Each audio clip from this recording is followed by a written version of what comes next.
Naptown Tuner here, coming to you with another episode. This time I'm talking about turbochargers again. Yep, you're gonna get some information that you don't get anywhere else. This is some original Naptown Tuner content. Okay, this turbocharger right here that I took off, it came off of a 2.0 liter engine. I'm about to tell you about it. But first, check out these turbos right here. I have a K04 that I'm about to show you, and I have a K03 factory stock turbo that goes on one of these 2.0 liter TFSI direct injected turbocharged Audi engines. So let's get started. I'm just gonna get right into it and tell you all about turbos.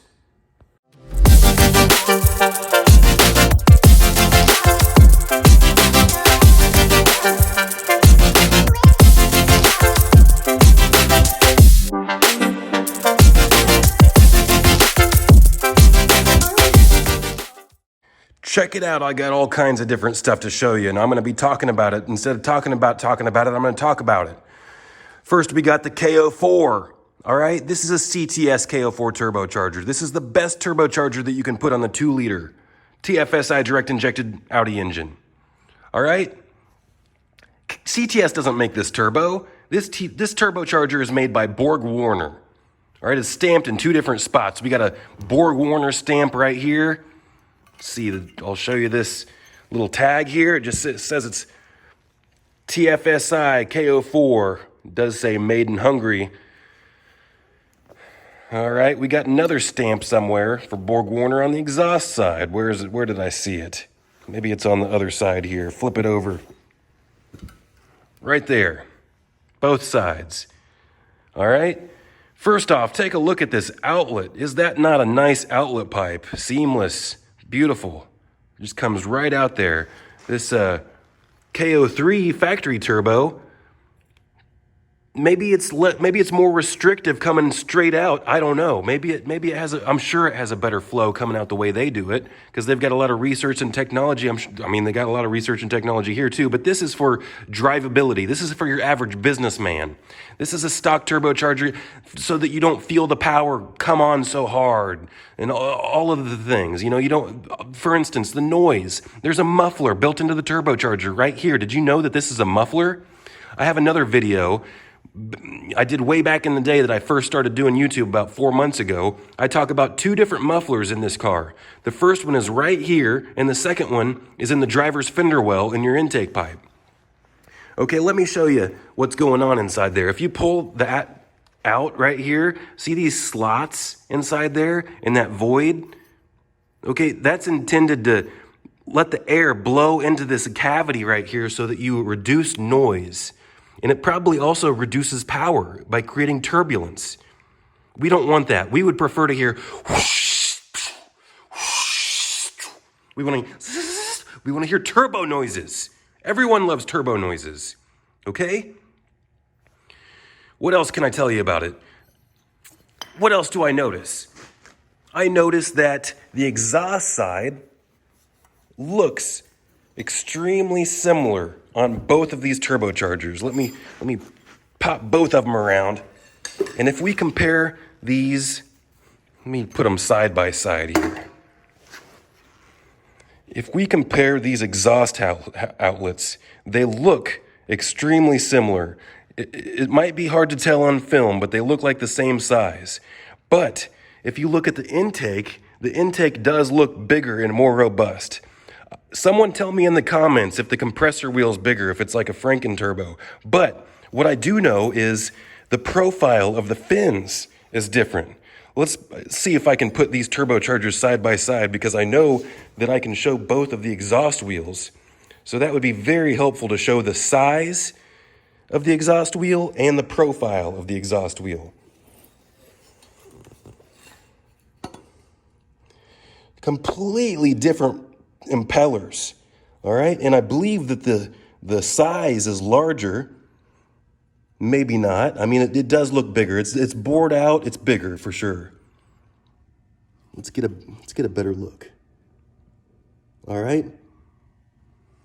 And also look at how This factory one is tucked in the corner. I mean, it's just tucked in there. It's almost like it has to roll around that edge. But this K04 just goes, blah! Just spills right out into the test pipe. No, we're not gonna spill it out into a catalytic converter. Look at how restrictive this thing looks like. I mean, would you want all your exhaust spilling into this? I mean, that's crazy. I can't even see through it. I mean, no, it's going through a straight pipe. I feel sorry for some of you people that have to put the high flow cats on, but anyway, let's talk about this one real quick and then I'll get back. I have experience with this turbocharger right here. It's a GT2871R. I had to think about it for a second. It's been a while since I've used it. I put this turbocharger on a 240SX drift car. It was a full-on drift car. It had a cage, coilovers, custom paint job, absolutely everything. It had all kinds of drift parts on it from Part Shop Max. I mean, I still have a bunch of stuff laying around, but I'm not going to get off into that. Steering angle kit, all kinds of stuff.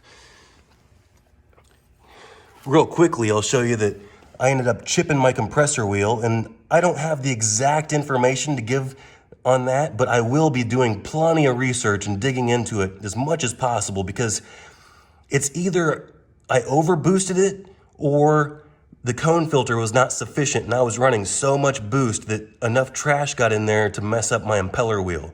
I did buy a billet wheel, but I never got around to redoing the whole car again because that's another story. I'll talk about drift car stuff in the future. Like I say, this is about K04 stuff. But to give you a comparison of, because this was on a 2.0 liter, same size displacement engine. All right, it was rear wheel drive, but this turbo right here produced 400 rear wheel horsepower. I was using 550cc injectors with a custom tune. It would come on. The power was nasty, nasty. Let's look at the difference in turbocharger. I mean, it's definitely a much bigger turbocharger, but you're gonna get a whole lot more usable power with a smaller turbo. I mean, look at the exhaust and the intake are pretty big, and I could have, some people go even bigger. But just as a comparison, on this turbocharger, it was like slow, slow, slow, slow. You get about 4,000 RPM, and then especially at like 4,500 RPM, it was like, more specifically, it was like the back wheels would go, wah! Dude, the thing was fast. But all-wheel drive, you know, I get in less trouble with all-wheel drive. I can't make the wheels spin, so I don't drift in my all-wheel drive stuff. So I do have a K04 car. It's in my backyard. I showed it before. It's in my oil catch can video. You know, I'll do more about that if you want. I can do some drive videos and some launches or whatever. It's a manual transmission car. But such usable power. I mean, it comes on perfectly, seamlessly, power all the way through the power band. I mean, K04 is, you don't want bigger turbo than K04 because you're not building, these are not race cars, okay? If you want a race car, do something different, in my opinion, okay? Let's talk about the K03 a little bit. This particular one, all right, this isn't what this video is about either, but I picked this one because it does have a loose wastegate, and I'm gonna get on this one just a little bit because I've been talking to a few different people and they say this and that, and I want to reiterate this as well. Since I'm doing a turbo video, I want to cover more bases and then send you back to some of my other turbo videos where I get into more detail about it. But in one of my videos that I did when I first started, I talk about how this linkage gets loose right here and it gets loose right here. All right? No, it's not a good idea to cut this and weld it and make it shorter or bend it or do anything. No, because I've seen before to where someone tried to modify it or bend it and they had overboost issues and they caused more problems. Just do it right. But in this case, where you might even have an underboost fault with, see how we have, so this is your real quick, this is your wastegate, because some people might not even know this. All right? This does not operate off of boost. Let me try to explain this as good as I can. this does not operate off vacuum, but the boost pressure is channeled through this wastegate diaphragm. You're given whatever you're given tune shows that. Let me explain it this way. This is like your boost pressure regulator, like your electronic boost controller.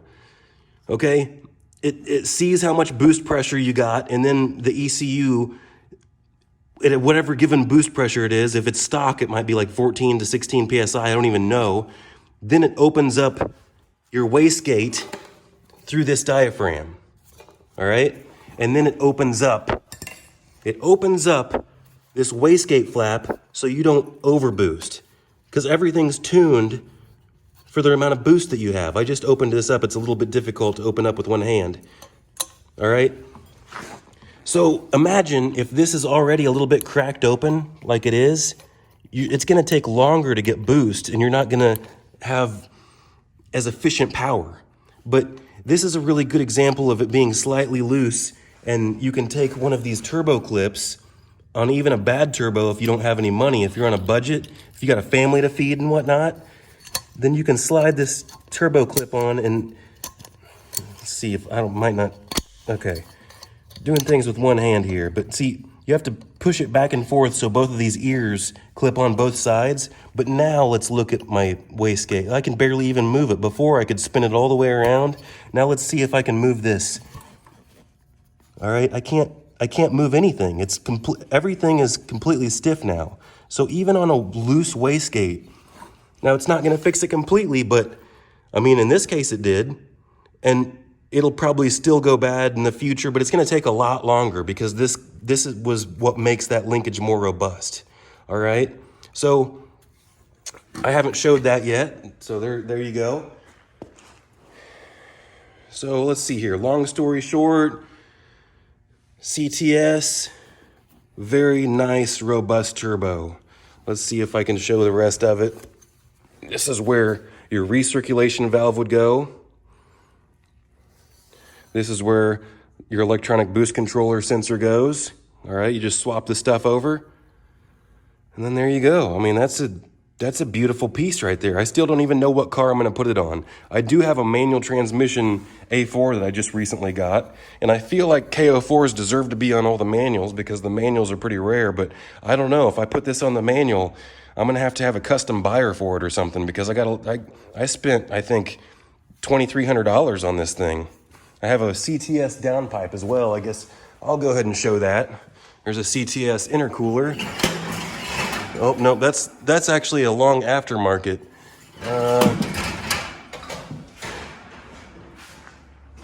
Quickly.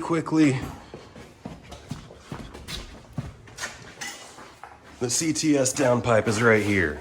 All right, it does look like a pretty quality piece.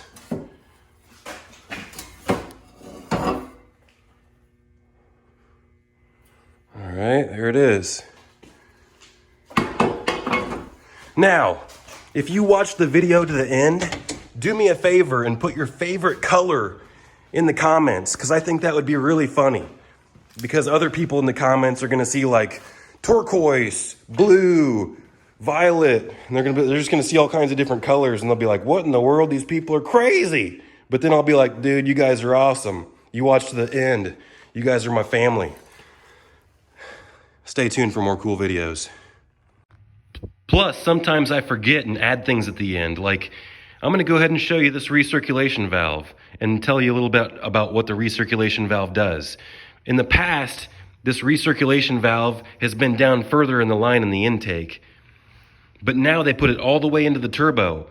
And what this does is whenever this valve opens, it allows the air to freewheel inside the turbo. So this opens and allows the boost pressure to release so that it doesn't, when you're shifting gears and things, you're not damaging the compressor wheel from abrupt air flutters. So that this opens up, and then when this opens up, it allows the air just to recirculate through the wheel, and then it closes again, and then the air goes right back through the outlet. Until next time, Naptown Tuner.